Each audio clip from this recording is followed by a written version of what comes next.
ना ऊपर हुआ यार।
આપણે સ્વાગતનો પ્રોગ્રામ કરી દઈએ. આજે માઇક આવી જાય પછી આપણે પ્રવક્તાઓને સાંભળવાના છે.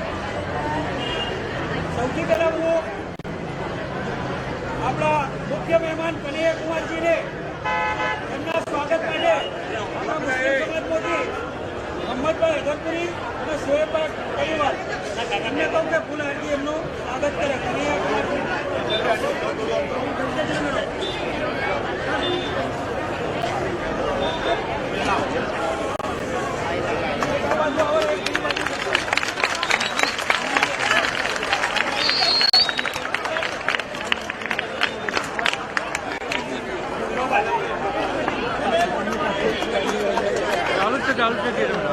હવે અમારા સુરત સમાજમાંથી અપાસભાઈ મહેતા અને સાદિક અલી મહેતા આવ્યા તો આવજો. જિગ્નેશભાઈનું ફૂલથી સ્વાગત કરો. અપાસભાઈ મહેતા આવ્યા છે.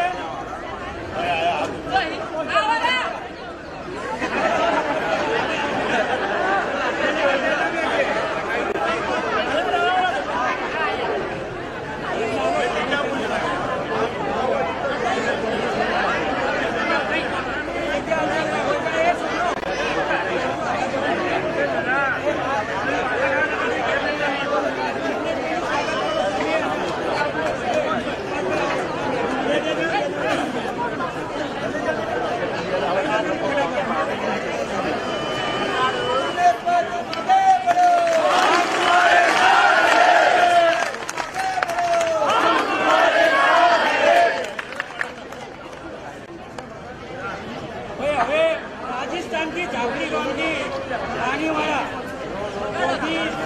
ત્યાંના આગેવાન શ્રીઓ આવ્યા છે. કનૈયાજીને અને જિગ્નેશભાઈને ભાખરી પહેરાઈને એમનું સ્વાગત કરશે. આપણે તાલીઓથી એમનું સ્વાગત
રાજપૂત સમાજમાંથી મોતીજી મોહનજી રાજપૂત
વતની મૂળ નિવાસી એવા જાગીરદાર આપણે આગેવાન કુંવર સાહેબ આવેલા છે.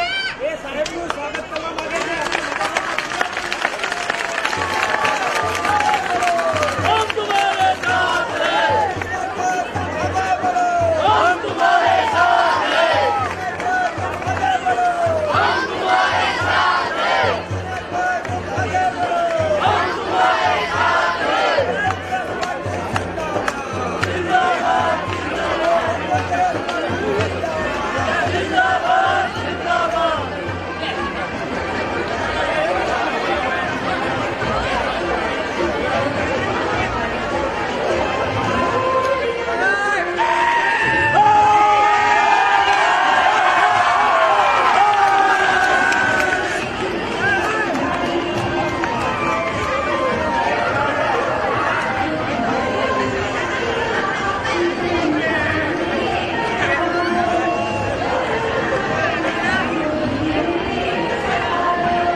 હલો હલો ભાઈ, બધા સાથી શાંતિ રાખો અને બધા સાથી જો જગ્યા બેસવાની છે જો બેસી જાય. બધા શાંતિથી આપણે સભાને સાંભળવાના છે. આપણા મુખ્ય પ્રવક્તા અને બધા આપણા સાહેબ ધારાસભ્ય આપણે બધાને સાંભળવાના છે, એટલે શાંતિથી બધા બેસી જાઓ ભાઈ, એટલે આપણે સભામાં બરોબર થશે. હલો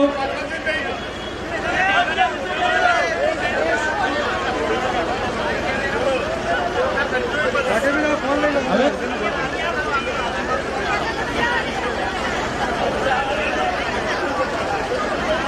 ફોન કરવાનું ચાલશે, ફોન કરવું ચાલશે. જગદીશ મેવાણી દેખાય છે ખબર છે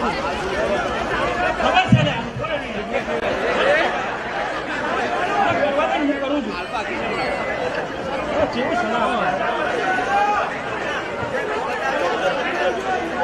હલો ભાઈ, શાંતિ રાખો. સભા જલ્દી શરૂ થાય, જલ્દી પૂરી થાય. આપણે નમાજ બી પડવાની છે, બરોબર? એટલે જરા શાંતિ રાખો. હવે આપણા મહેમાનોનું તો સ્વાગત થઈ ગયું છે. હવે આપણે મુમન સમાજના અંદર, મુમન સમાજના આજુબાજુથી આવેલા જે આગેવાનો છે અમારા, એમનું પણ સ્વાગત કરવાની વાત છે. એટલે ટૂંકમાં એ સ્વાગતનો પ્રોગ્રામ આપણે પટાઈ દઈએ. અહમદભાઈ સોદાગર સાહેબનું સન્માન કરવા માટે અમારા ગામના સરપંચ શ્રી આવશે અને એ સ્વાગત કરશે.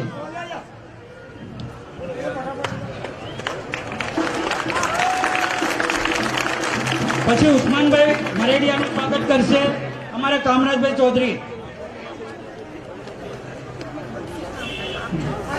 ગામ વતી સ્વાગત થઈ રહ્યું છે. જે આખા વિસ્તારના અંદર જે એ લોકોએ મહેનત કરી છે, એ કોઈ પણ સમાજના હોય એમનું સ્વાગત જરૂરી છે. અબ્દુલ હમીદભાઈનું સ્વાગત કરશે સલીમભાઈ શેખ. જલ્દી જલ્દી ફટાફટ.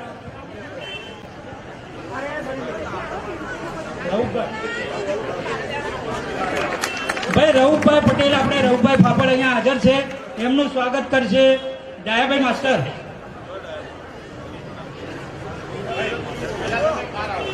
આ લોકોના સ્વાગતને આપણે બિરદાવીએ, કેમ કે આપણા આખા તાલુકાનું વાતાવરણ એમની મહેનત, મુંબઈથી આવીને જે મહેનત કરી છે એના અનુસંધાને આ બધું પરિણામ આપણે ભોગવી રહ્યા છીએ.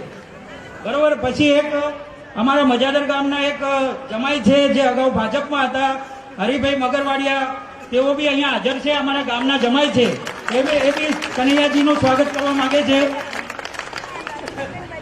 કનૈયાજીનું અને સાહેબનું બેનું સ્વાગત કરીએ. આપણે તાળીઓથી વધારીએ.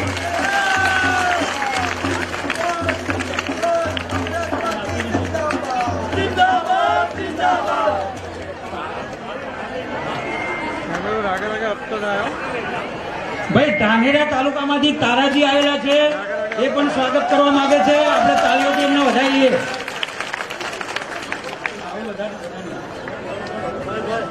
ભાઈ હવે અમારે અહીંયા જિલ્લાના આગેવાનો બી છે, તાલુકાના આગેવાનો બી છે, જિલ્લાના પદાધિકારીઓ પણ બી છે, પણ હવે સમય સ્વાગતમાં જ ઘણો થાય છે, એટલે છૂટા ફૂલોથી અમે બધાનું સ્વાગત કરવા માંગીએ છીએ. સરપંચ શ્રી કામરાજભાઈ ચૌધરી, સ્વાગત કરીએ છીએ અમે બધાનું. એટલે અમે આ છૂટા ફૂલોથી બધા આગેવાનોનું સ્વાગત કરીએ છીએ. જિલ્લામાંથી આવેલા, બહાર ગામથી આવેલી ટીમના બધા સભ્યો, એમનું છૂટા ફૂલોથી આવનાર પ્રજાનું બી કરીએ છીએ અમે સ્વાગત. ખૂબ તાલીઓથી વધારીએ. સરસ.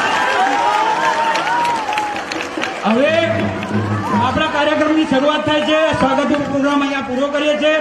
એક વાર મારા સાથે કહી દો કે જિગ્નેશભાઈ તુમ આગે बढ़ो, हम तुम्हारे साथ हैं.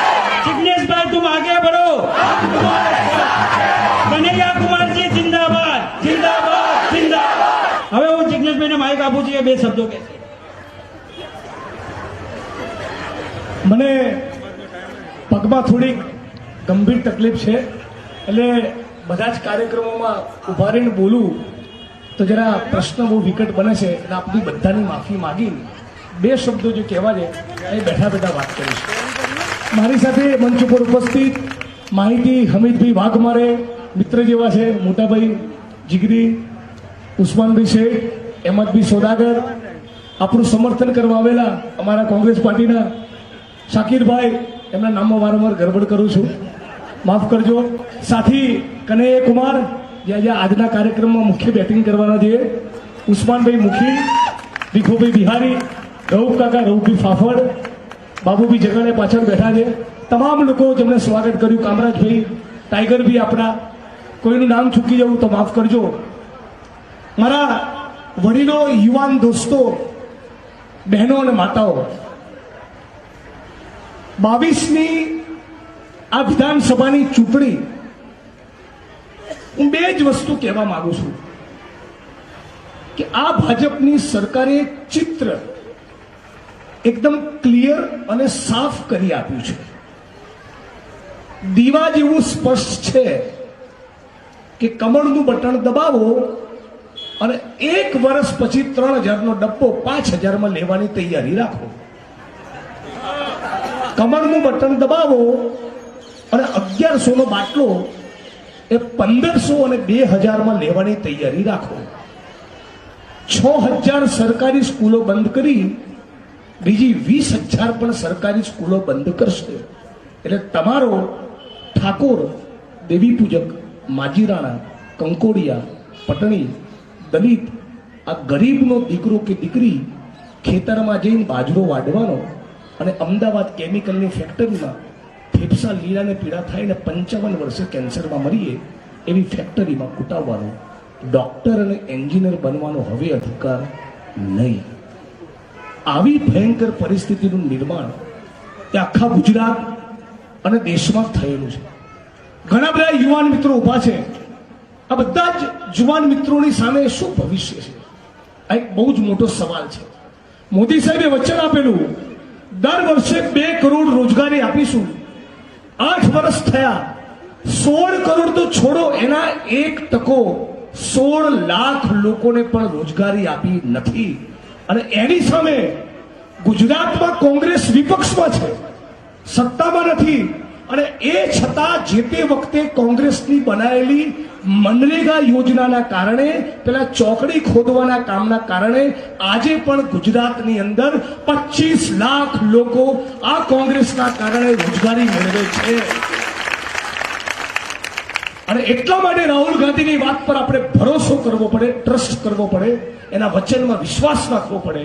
જ્યારે કોંગ્રેસ પાર્ટીને રાહુલ ગાંધી કહે છે ઉડાડો ગુલાલ 8 તારીખે અને રંગે જંગે બનાવો ગાંધીનગરમાં સરકાર 2022માં, તો ગુજરાતના 10 લાખ યુવાનોને રોજગારી આપવામાં આવશે. ગુજરાતની અંદર 10 લાખ લોકોને. અને મહિને વર્ષમાં એક વાર નહીં, દર મહિને જેટલા પણ બેરોજગાર યુવક યુવતીઓ છે એ બધાને ₹3000 બેરોજગારી ભથ્થું આપવામાં આવશે. મજાદળના, બનાસકાંઠાના અને ગુજરાતના એક ખેડૂત અને પશુપાલકને 1 લીટર દૂધ ઉપર સબસિડી આપવામાં આવશે. 10 લાખ સુધીનો તમારો મેડિકલ વીમો ફ્રી. એટલે ભાઈ 100 વર્ષ ના થાય પણ ભૂલથી મહિનો 15 દાડા 1.5 મહિનો અમદાવાદ કે ગાંધીનગર કે પાલનપુરની હોસ્પિટલમાં દાખલ થવું પડ્યું અને 10 લાખ સુધીનું એનું બિલ આવ્યું, તો ટોટલ બિલમાંથી 1 પાઈ એમણે ચૂકવવાની નહીં, એનું ચૂકવણું એ કોંગ્રેસની સરકાર કરશે. અને એટલે જ કહીએ છીએ કે કોંગ્રેસનું ગામ બોલે છે, વડગામના, ગુજરાતના અને ભારતના ગામે ગામ બોલે છે. આવા કામની વાતો મારાથી વધારે આપણા વડીલો જાણતા હશે. એ વાતો તમે બધા જ જાણો છો. એ વાતો હું અહીંયા દોહરાવા નથી માંગતો, પણ એક વસ્તુ ચોક્કસ મજાદળ ગામમાં છું ત્યારે ખાસ કહેવા માંગુ છું કે ચૂંટણીની આગલી રાતે 2000ની ગુલાબી રંગની પત્તી લઈને આપણા વિસ્તારમાં આવશે. લૂંટ્યો છે ને દેશને એટલો. પીએમ કેર ફંડ, એના પૈસાનો હિસાબ આપવાનો નહીં. 90,000 કરોડ ઓએનજીસી માંથી લીધા, ચાઉ કરી નાખ્યા, એનો પણ હિસાબ આપવાનો નહીં. આરબીઆઈ માંથી, રિઝર્વ બેંકમાંથી 1,76,000 કરોડ ઉપાડ્યા, ક્યાં ગયા? જય શ્રી રામ. એટલે આ દેશને ભયંકર લૂંટ્યો છે.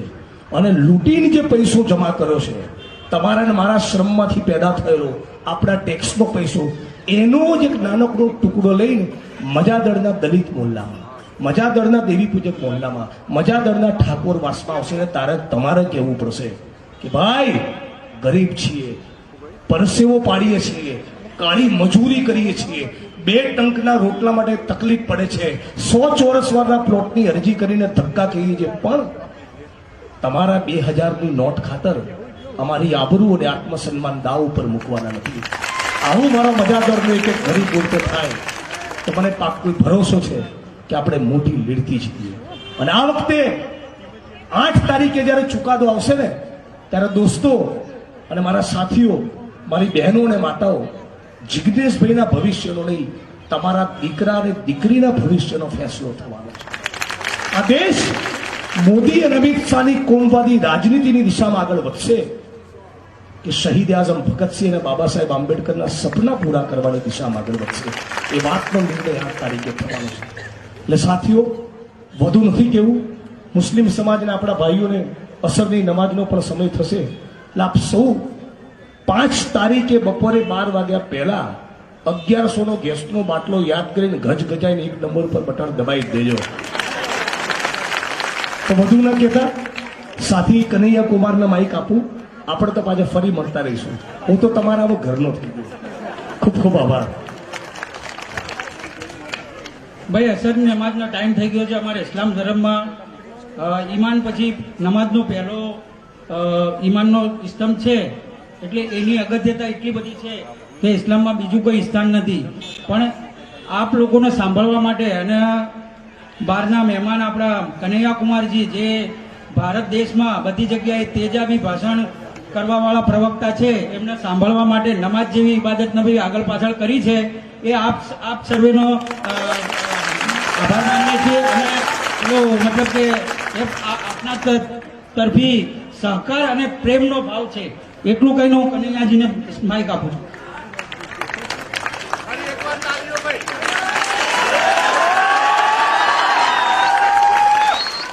मुझे गुजराती नहीं आती है, लेकिन इतनी समझ में आती है कि मुझे बाहर का बता रहा था.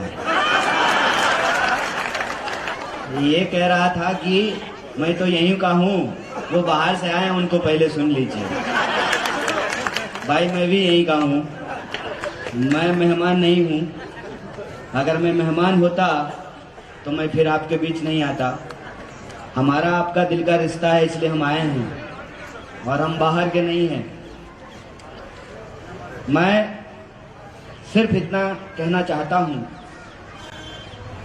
कि आप सब लोग जहां तक हमारी आवाज पहुंच रही है, मजादर गांव के सभी आदरणीय बुजुर्गों का, नौजवान दोस्तों का, माताओं बहनों का, प्यारे बच्चों का, मेहनत करने वाले, मजदूरी करने वाले, किसानी करने वाले, धंधा करने वाले, नौकरी करने वाले, अपने खून पसीने की कमाई से अपने परिवार का भरण पोषण करने वाले आप तमाम मेहनतकश आवाम का, एक एक इंसान का क्रांतिकारी इस्तकबाल करता हूं। आपका हार्दिक अभिनंदन करता हूं। दोस्तों, चुनाव का वक्त है और चुनाव के वक्त में चुनावी बातें होती हैं। आपने आज तक अपने तजुर्बे में यह नहीं देखा होगा कि चुनाव के मौसम में कोई ऐसी पार्टी मिला हो, कोई ऐसा राजनीतिक कार्यकर्ता मिला हो, कोई ऐसा नेता मिला हो जो अपने बारे में खराब बात कर रहा हो। हर कोई कहता है, जैसे आप जाते हैं मार्केट में सब्जी खरीदने के लिए, हर सब्जी वाला अपनी सब्जी को ताजा बताता है। भले जो है वो सब्जी 3 दिन पुरानी हो, वो सब्जी जो है पीला हो गया हो, सब्जी सड़ गया हो, फिर भी जो है लोग अपने सब्जी को ताजा बताते हैं। कोई अपने दही को खट्टा नहीं कहता है, कोई नहीं कहता है कि हमारा कैंडिडेट बुरा है। लेकिन मैं जो आपको कहने के लिए जा रहा हूं, मैं आपके बीच में कुछ बेचने नहीं आया हूं। मैं सिर्फ आपको ये कहने आया हूं, मुझे गुजराती नहीं आती है, मैंने गुजराती नहीं आवड़ते, तो इतनी समझ में आती है कि ये कह रहा था कि मेरा कमर खराब है, तो पैर खराब है, तो मुझे बैठकर बोलने की इजाजत दीजिए। देख भाई, पैर खराब है तो चलेगा, ईमान खराब नहीं होना चाहिए। अब आप लोग बस बता दीजिए, मुझे नहीं कहना है, इस इंसान का ईमान खराब है क्या? थोड़ा धीरे बोल रहे हैं, कुछ डाउट है क्या? ईमान खराब है क्या? तो हमारे पास एक ऐसी आवाज है जो सिर्फ गुजरात में ही नहीं, पूरे देश में अन्याय के खिलाफ लड़ने के लिए मशहूर है। और इसीलिए ना, रात को आसाम से पुलिस आई। सिर्फ गुजरात की पुलिस आई लव यू नहीं बोलती है, आसाम की पुलिस भी आजकल इसको इलू इलू बोल रही है। आदरणीय प्रधानमंत्री जी की कृपा रही, जय शाह के पप्पा का मोहब्बत अगर इसी तरह से हम लोगों को मिलता रहा तो आसाम क्या 7 मुल्कों की पुलिस ढूंढेगी भाई साहब। क्या है ना कि 2 तरह के लोग हैं। एक वो लोग हैं जिनका ईमान बिकाऊ है, एक वो लोग हैं कि कोई ऐसा नोट छपा ही नहीं है कि हमारा ईमान खरीद ले। और आपने अभी देखा होगा कि जब पत्रकार नहीं खरीद पाते हैं ना, तो चैनल ही खरीद लेते हैं। ठीक है, कहते हैं कि दौर होता है हर चीज का। जब यहां पे माउंटबेटन आया था ना, तो उसको नहीं लगता था कि ब्रिटिश राज कभी समाप्त होगा। जब लॉर्ड कर्जन आया था, तमाम जब अंग्रेज के अफसर आए थे और घोड़े पे चलते थे ना, तो उनको अंदाजा नहीं था कि नंगे पांव चलने वाले लोग, खाली बदन अपने खेतों में खून पसीना बहाने वाले लोग किसी दिन उससे डरना बंद कर देंगे और उनके टैंक के सामने खड़ा होकर के कहेंगे, अंग्रेजों भारत छोड़ो, हमको स्वराज चाहिए। होता है, लगता है, जब आपको सत्ता मिल जाती है ना, तो अहंकार हो जाना स्वाभाविक है। और सत्ता का अहंकार देखिए कि चुनाव अभी हुआ भी नहीं है। अभी एक ही फेज का चुनाव हुआ है, दूसरे फेज का चुनाव 5 तारीख को होगा, लेकिन टीवी स्टूडियो में सरकार बन गई है। जैसा का पप्पा जो है घूम घूम करके मंत्रिमंडल बांट रहा है। जिस भी एमएलए के प्रचार में जाता है कहता है गुजरात के मेरे भाइयों बहनों इसको एमएलए बना दीजिए, हम इसको मंत्री बना देंगे। अरे पहले सरकार तो बना लो भाई, फिर न मंत्री बनाओगे। इसको कहते हैं सत्ता का घमंड, क्योंकि उनको यह लगता है कि इंसान अपनी सारी समस्याओं को भूल जाएगा। रोजी का सवाल, रोटी का सवाल, शिक्षा का सवाल, बीमारी का सवाल, सड़क का सवाल, सब सवाल भूल जाएगा। अगर इंसान को उसकी भावना भड़का करके, उसके मन में नफरत पैदा करके, उसके मन में डर पैदा करके अगर इंसान को आपस में लड़ा दिया जाए तो लोग रोजी रोटी का सवाल भूल जाएंगे। ऐसा काम हो रहा है, ऐसा काम पिछले 27 साल से हो रहा है। इसीलिए तो चुनाव 2022 में हो रहा है और गाना 2002 का बजा रहा है। इसीलिए हो रहा है ना।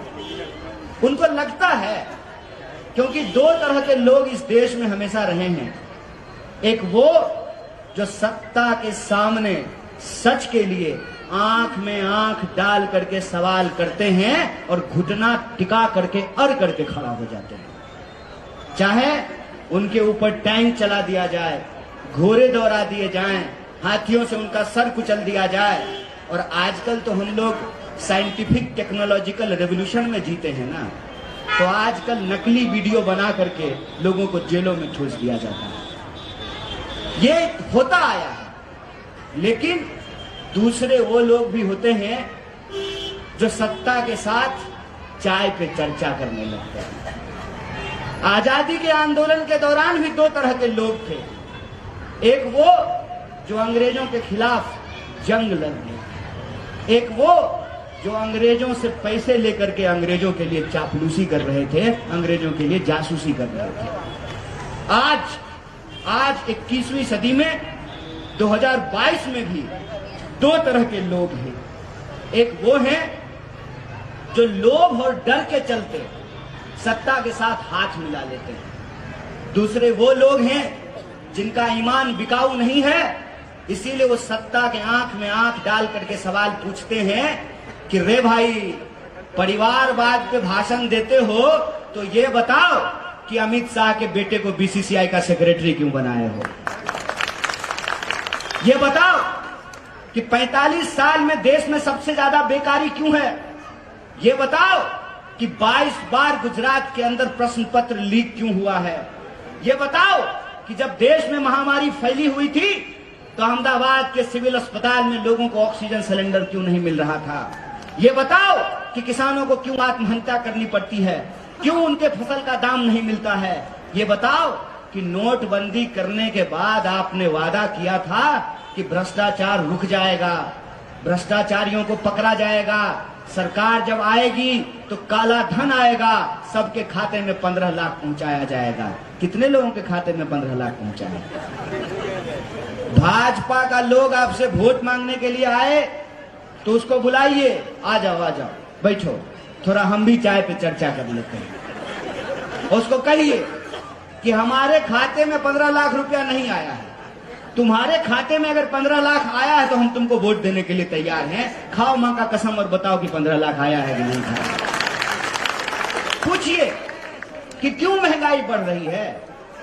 एक मैडम है स्मृति ईरानी, मैं चाहता हूं कि बुरा दिन फिर से आ जाए, 400 रुपए में सिलेंडर मिलने लगे और सिलेंडर लेकर के स्मृति ईरानी अहमदाबाद की सड़कों पे प्रदर्शन करना शुरू कर दें।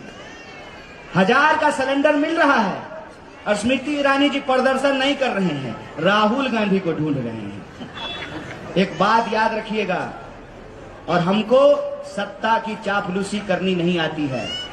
अगर सत्ता की चापलूसी करनी होती ना तो हमारे साथ बहुत सारे लड़ने वाले लोग हैं, आज यहां नहीं बैठे हुए हैं, वहां आई लव यू बोल रहे हैं। तो मैं आपको ये दावे के साथ कह रहा हूं कि देश में अगर सबसे आखिरी व्यक्ति कोई होगा ना, आखिरी व्यक्ति जो भाजपा के साथ झुकेगा नहीं, भाजपा से डरेगा नहीं, आंख में आंख डाल करके इस देश के लोगों के लिए लड़ता रहेगा, उस व्यक्ति का नाम राहुल गांधी है। इस बात को याद रखिएगा कि देश तब भी गांधी के साथ चला था, अंग्रेजों के सामने तब भी गांधी डट करके लड़ा था, और आज भी देश को गांधी के साथ चलना पड़ेगा, गांधी के साथ मिलकर के लड़ना पड़ेगा। इस बात को याद रखिएगा, क्योंकि यह देश कभी भी उस विचार को स्वीकार नहीं कर सकता है जो इंसान को लड़ाता है। जो इंसान को लड़ाने वाली ताकतें हैं, कुछ वक्त के लिए उनको सफलता मिल गई है और उनको लगता है कि वो कभी नहीं हारेंगे, तो मुझे लगता है कि उनको इतिहास की समझदारी नहीं है।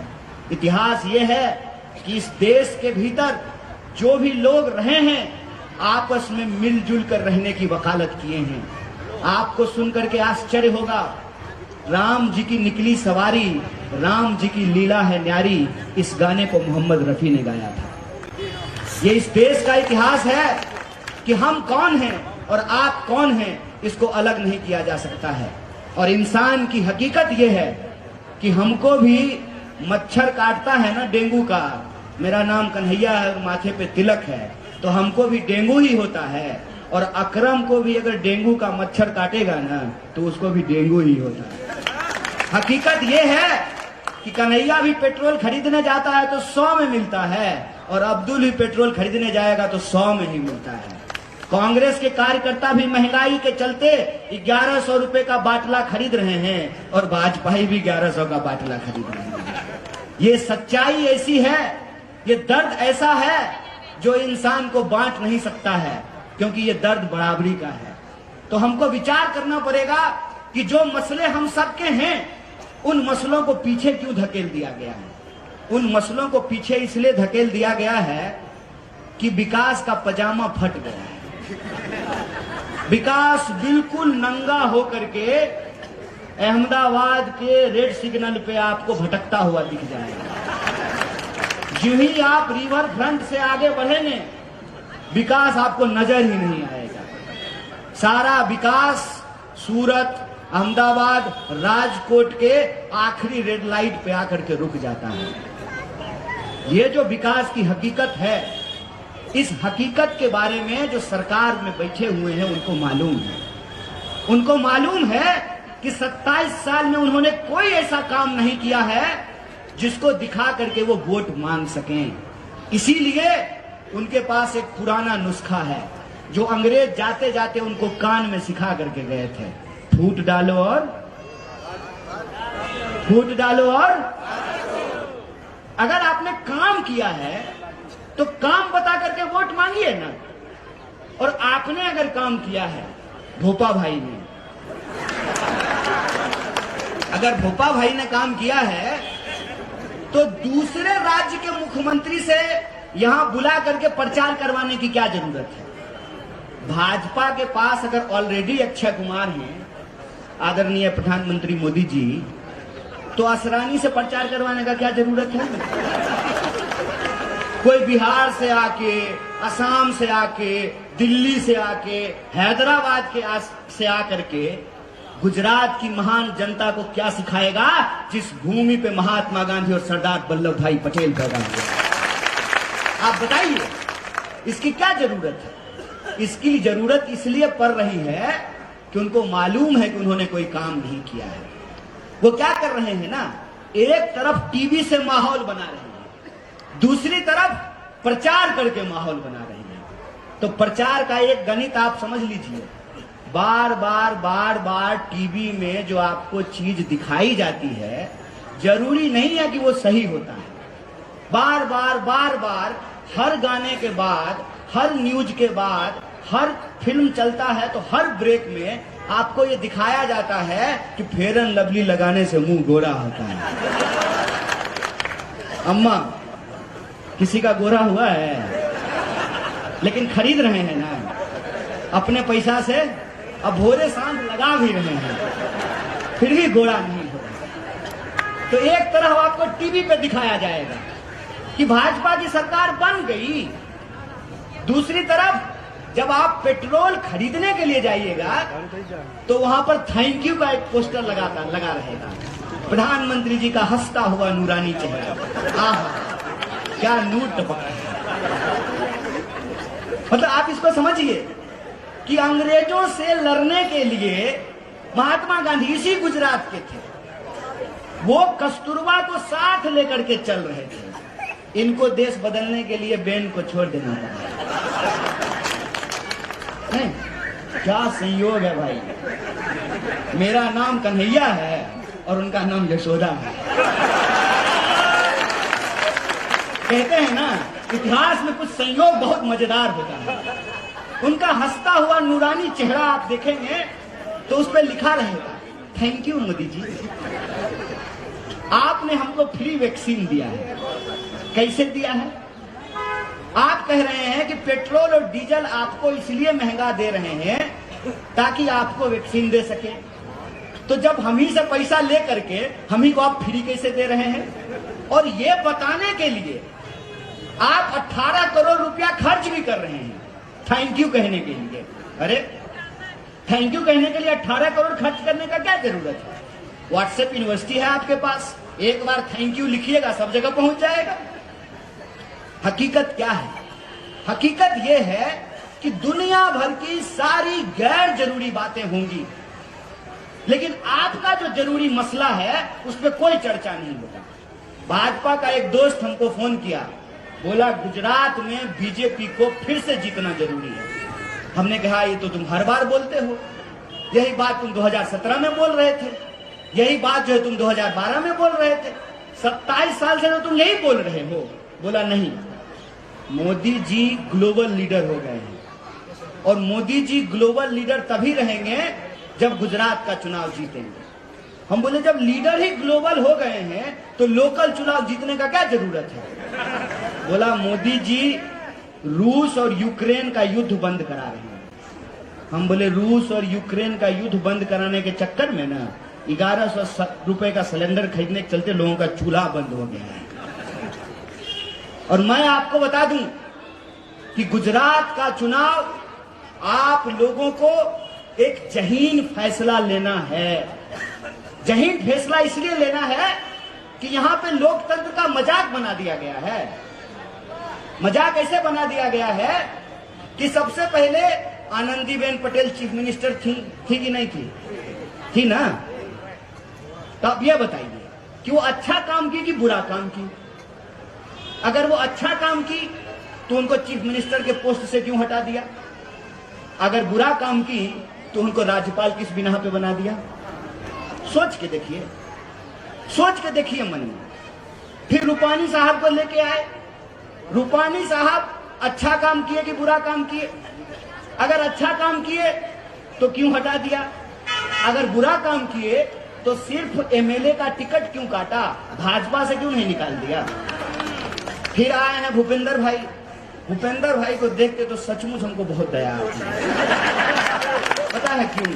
बहुत सच्चे इंसान हैं, बहुत विनम्र और अच्छे लोग हैं। भूपेंद्र भाई को खुद नहीं पता था सुबह में कि दोपहर में चीफ मिनिस्टर बन जाएंगे।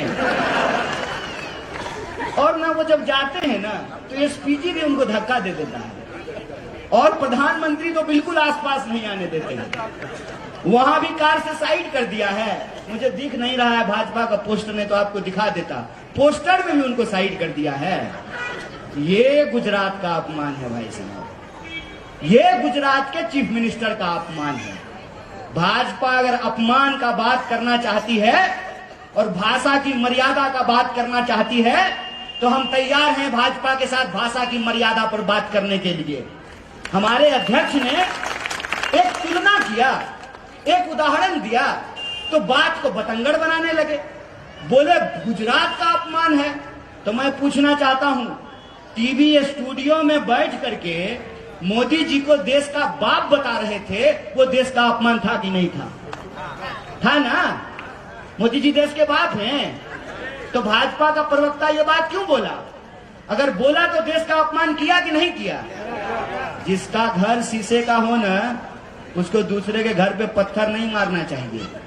दिन भर गुंडागर्दी की भाषा करने वाले मंच से खड़ा होकर के गृह मंत्री, जिसका काम है कानून व्यवस्था की रक्षा करना, वो गैर कानूनी बात कर रहे हैं, इंसान को डरा रहे हैं, घाव को कुरेद रहे हैं, जख्म पे नमक छिड़क रहे हैं और ये भाषा की मर्यादा की बात करते हैं। तो मैंने कहा कि मल्लिकार्जुन खड़गे साहब आपको इसलिए खटक रहे हैं ना क्योंकि उनका नाम मल्लिकार्जुन खड़गे है।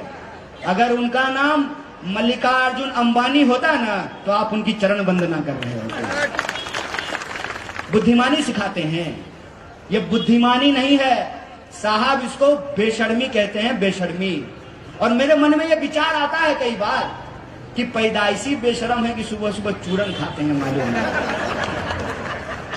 वोट देता है लोग किस उम्मीद में, टैक्स देता है लोग किस उम्मीद में कि सरकार जनता के समस्याओं से उसको निजात दिलाएगी। रोजी का सवाल, रोजगार का सवाल, किसानी का सवाल, मजदूरों का सवाल, महिला सुरक्षा का सवाल, बिजली का सवाल, पानी का सवाल, इन मसलों को हल करेगी। संविधान ने जो हमको बराबरी का अधिकार दिया, उस बराबरी के अधिकार का ही नतीजा है साहब कि ये जो कुर्सी लगा के बैठे हैं ना महानुभाव साहब, इनका भी वोट एक है और नीचे में जो आप लोग दरी बिछा करके बैठे हैं आपका भी वोट एक है।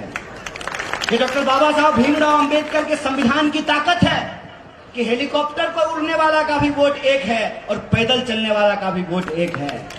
अंबानी साहब का भी वोट एक है और उनके घर में सफाई का काम करने वाले स्वीपर का वोट भी एक है। अगर ये बराबरी का अधिकार नहीं होता ना तो सरकार आपको 5 साल में नजर नहीं आता। ये बराबरी का अधिकार ही हमको ये ताकत देता है कि हम 5 साल में सरकार को उसके काम के आधार पे चुन सकें, उसको जिता सकें, उसको हरा सकें। मैं देख रहा हूं कि जो लोग एक बार गद्दी पर बैठ गए हैं वो लोकतंत्र को अपना बपौती समझने लगे हैं। इसीलिए आप तमाम माताओं बहनों से यह अपील करना चाहता हूं, जिन लोगों को हमने गद्दी पे बिठाया है उनको ये याद दिलाने की जरूरत है कि अगर हम गद्दी पे बिठा सकते हैं तो कान पकड़ करके नीचे भी उतार सकते हैं। लोकतंत्र के साथ मजाक करना बंद करो और ये बताओ कि क्यों गुजरात में सबसे महंगी बिजली मिल रही है। ये बताओ कि जिन लोगों को कोरोना में अपनी जान गंवानी पड़ी उनको 4 लाख का मुआवजा क्यों नहीं दिया गया। ये बताओ कि अगर हम टैक्स दे रहे हैं तो हमको बदले में ऑक्सीजन का सिलेंडर क्यों नहीं मिल रहा है। ये बताओ कि हमारे बच्चे बड़ी मुश्किल से तालीम हासिल करते हैं, शिक्षा हासिल करते हैं, पेट काट करके माँ बाप अपने बच्चों को पढ़ाते हैं, इंजीनियरिंग करते हैं, MBA करते हैं, कॉमर्स की पढ़ाई करते हैं और जब एग्जाम देने जाते हैं तो प्रश्न पत्र लीक हो जाता है। ये बताओ कि इस बढ़ती हुई बेरोजगारी के लिए कौन जिम्मेवार है। ये बताओ कि इस बढ़ती हुई महंगाई के लिए कौन जवाब है। इन सवालों का जवाब हमको तय करना पड़ेगा, इन सवालों की जवाबदेही हमको तय करनी पड़ेगी। इसीलिए मैं कहता हूं कि गुजरात में सिर्फ 2 तरह का वोट है। एक वोट वो है जो गुजरात में चल रहा है ना वही चलता रहेगा। दूसरा वोट वो है जो इस बात को समझता है कि हमारे नाम पर किस तरीके से धोखाधड़ी की जा रही है, जो ये समझता है कि जो चल रहा है उसको रोकना जरूरी है। अगर उसको नहीं रोका गया तो लोकतंत्र को अपनी बपौती समझने वाले लोग लोकतंत्र का गला घोंट देंगे और ये जो परिवर्तन करने वाले लोग हैं उनको एक मुश्त होकर निर्णय लेने की जरूरत है। मैं बार बार कहता हूं, एक पत्रकार ने हमको पूछा कि क्या होगा गुजरात के चुनाव में। हमने कहा कि गुजरात के चुनाव में सिर्फ 2 चीज हो सकता है। गुजरात के चुनाव में तीसरा कुछ नहीं होगा। गुजरात के चुनाव में या तो 27 साल से जो चल रहा है वही 5 साल और चलेगा, अन्यथा दूसरा चीज ये होगा जो 27 साल में चल रहा है उस पे विराम लगेगी और गुजरात में परिवर्तन होगा। गुजरात में ये होने जा रहा है। और ये जो 2 लोग हैं ये 2 तरह के सोच के लोग हैं। एक सोच वो है जो ये कहता है कि मोरबी में जो घटना हुई उस घटना के लिए सरकार की कोई जवाबदेही नहीं। एक वो लोग हैं, एक उस सोच के लोग हैं। दूसरे वो लोग हैं जिनको लगता है कि मोरबी में जो घटना हुई उसमें सरकार की लापरवाही है और ये जो सरकार की कोई जवाबदेही और सरकार की लापरवाही मानने वाले जो 2 सोच हैं उनको फैसला लेने की जरूरत है। और आप जानते हैं जो हर हाल में सरकार की कोई जवाबदेही नहीं मानते हैं वो लोग इकट्ठा हैं और एकजुट हैं। चाहे कुछ हो जाए, वो जानबूझ करके सोने का नाटक कर रहे हैं, इसीलिए आप उनको जगा नहीं सकते हैं। लेकिन जिनको लगता है कि सरकार की लापरवाही है और सरकार की लापरवाही का ही नतीजा है कि चौकीदार को जेल में डाल दिया है और चोर को भगा दिया है, ये जो लापरवाही है, इस लापरवाही का हिसाब हमको लेना पड़ेगा। और अगर आप हिसाब लेना चाहते हैं तो एक बात याद रखिएगा, लोकतंत्र में सिर्फ वोट दे देने से सरकारें नहीं बच पा रही हैं। मैं आपको दो उदाहरण देना चाहता हूं। एक तो आप अपने दिमाग से यह बात निकाल दीजिए कि भारतीय जनता पार्टी को भारतीय राष्ट्रीय कांग्रेस के अलावा कोई दूसरी पार्टी हरा सकती है, और ये बात मैं आपको उदाहरण के साथ बता सकता हूं। एक पार्टी अभी आई है जो भाजपा के सामने परिवर्तन की बात कर रही है, उसका इतिहास मैं आपको बता देता हूं। वो पार्टी जिस आंदोलन से पैदा हुई वो आंदोलन कांग्रेस के खिलाफ था। उस पार्टी ने दिल्ली में सरकार बनाई कांग्रेस को हरा करके, उस पार्टी ने पंजाब में सरकार बनाई कांग्रेस को हरा करके। भाजपा को अगर कोई हरा पाता है तो उस पार्टी का नाम भारतीय राष्ट्रीय कांग्रेस है, इस बात को याद रखिएगा। चुनाव हुए राजस्थान में, भाजपा को कांग्रेस ने हराया। छत्तीसगढ़ में चुनाव हुआ, भाजपा को कांग्रेस ने हराया। मध्य प्रदेश में चुनाव हुआ, भाजपा को कांग्रेस ने हराया। लेकिन मध्य प्रदेश के चुनाव में और छत्तीसगढ़ के चुनाव में क्या फर्क है?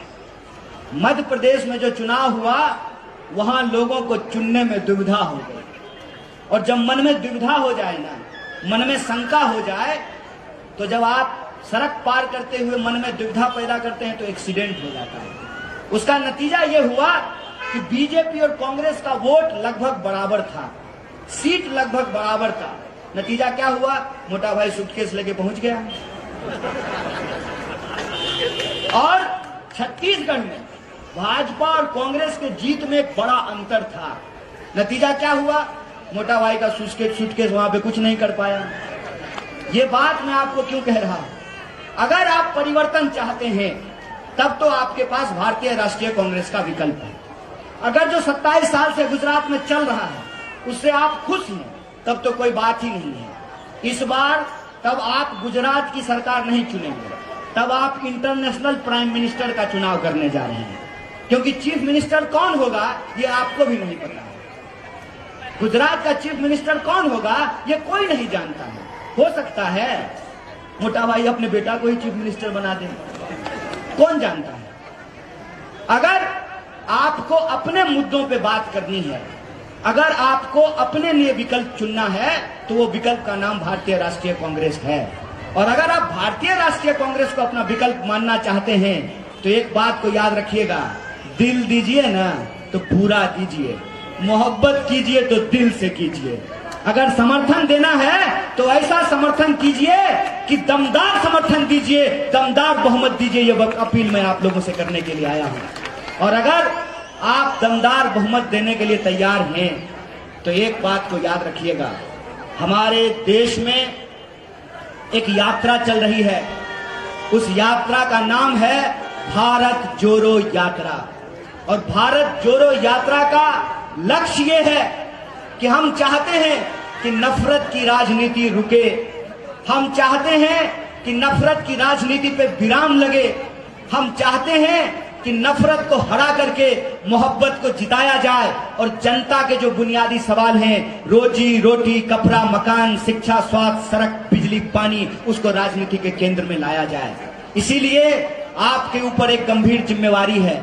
आप ऑलरेडी एक समझदार लोग हैं, मैं आपको समझाने की कुव्वत नहीं रखता हूं, मेरी हैसियत नहीं है कि मैं आपको समझा सकूं, लेकिन इतना बात मैं जरूर आपको कहना चाहता हूं कि जो दो तरह के लोग हैं, एक जो सत्ता के सामने झुक जाते हैं और एक वो जो सत्ता के सामने सत्य के लिए लड़ जाते हैं। आपने एक ऐसे व्यक्ति का चुनाव किया है जो इस देश में सत्य की आवाज है, न्याय की आवाज है, जिसका नाम जिग्नेश मेवानी है। और वो उस लड़ाई को धार देने के लिए, राहुल गांधी के उस संघर्ष को मजबूती देने के लिए भारतीय राष्ट्रीय कांग्रेस में शामिल हुए हैं। 2017 की तरह वो अपक्ष का चुनाव नहीं लड़ रहे हैं, वो भारतीय राष्ट्रीय कांग्रेस के चुनाव चिन्ह पर चुनाव लड़ रहे हैं। भारतीय राष्ट्रीय कांग्रेस के गुजरात प्रदेश के वर्किंग प्रेसिडेंट हैं। फर्ज कीजिए, सिर्फ फर्ज कीजिएगा अपने दिमाग में इस बात को। इसीलिए मैं कहता हूं कि बडगाम की जनता को एक गंभीर निर्णय लेना है। फर्ज कीजिए कि जो लोग इस संघर्ष से गद्दारी करके गए हैं, जो लोग इस संघर्ष से बेईमानी करके गए हैं, वो चुनाव जीत जाएं, और जो इस संघर्ष को मजबूती देने के लिए भारतीय राष्ट्रीय कांग्रेस का राहुल गांधी का हाथ थामे हैं, वो चुनाव हार जाएं, तो पूरे देश में क्या संदेश आ जाएगा। आप चाहते हैं कि बडगाम के लोगों की सियासी समझ पे सवाल उठाया जाए, आपको ये नागवार गुजरेगा। इसीलिए मैं आपसे कहता हूं कि 2017 में जो फैसला आपने लिया है, 2022 में भी आपको ये फैसला दोहराना होगा। तो क्या सत्य के लिए 2007 के उस फैसले को, 17 के फैसले को आप दोहराने के लिए तैयार हैं? नहीं, आवाज नहीं आई है। डर गए क्या अमित शाह से? डर गए क्या? डरने का नहीं, देश किसी के बाप का नहीं है, याद रखना है। यह देश जितना पैसे वालों का है, जितना बंदूक वालों का है, उतना ही हमारा है। इस बात को याद रखना है। इस बात को याद रखना है कि हमारे पुरखों ने जान गवा करके ये आजादी हमको दिलाई है। इस आजाद देश में, आजाद मुल्क में हमारी आजाद आवाज को कोई चुप नहीं करा सकता है। तो बोलिए, आप 2017 में जो निर्णय लिए थे, वही निर्णय 2022 में दोहराने के लिए तैयार हैं? लड़ाई की आवाज को, संघर्ष की आवाज को मजबूती देने के लिए तैयार हैं? अगर तैयार है ना, तो फिर ऐसे काम नहीं चलेगा। ये चुनाव फिर एक व्यक्ति का चुनाव नहीं है। ये चुनाव फिर एक पार्टी का चुनाव नहीं है। ये चुनाव ईमान और बेईमान के बीच है। इस बात को याद रखिएगा। इस चुनाव में फिर आपको ऐसे नहीं हिस्सा लेना है कि वोट दे दिए, बात खत्म। अपना तो वोट देना ही होगा। घर घर घूम करके आपको वोट कराना होगा। क्या जी नौजवान लोग, ऐसा होगा? रिकॉर्ड तोड़ेगा, टूटेगा? अगर आप रिकॉर्ड तोड़ने के लिए तैयार हैं, तो याद रखिएगा, आने वाली 8 तारीख को गांधीनगर हम भी गुलाल उड़ाने के लिए तैयार हैं। इसी आशा और उम्मीद के साथ कि परिवर्तन होगा, मैं अपनी बात को खत्म करना चाहता हूं। शुक्रिया। इनकलाब जिंदाबाद। जय हिंद, जय गुजरात।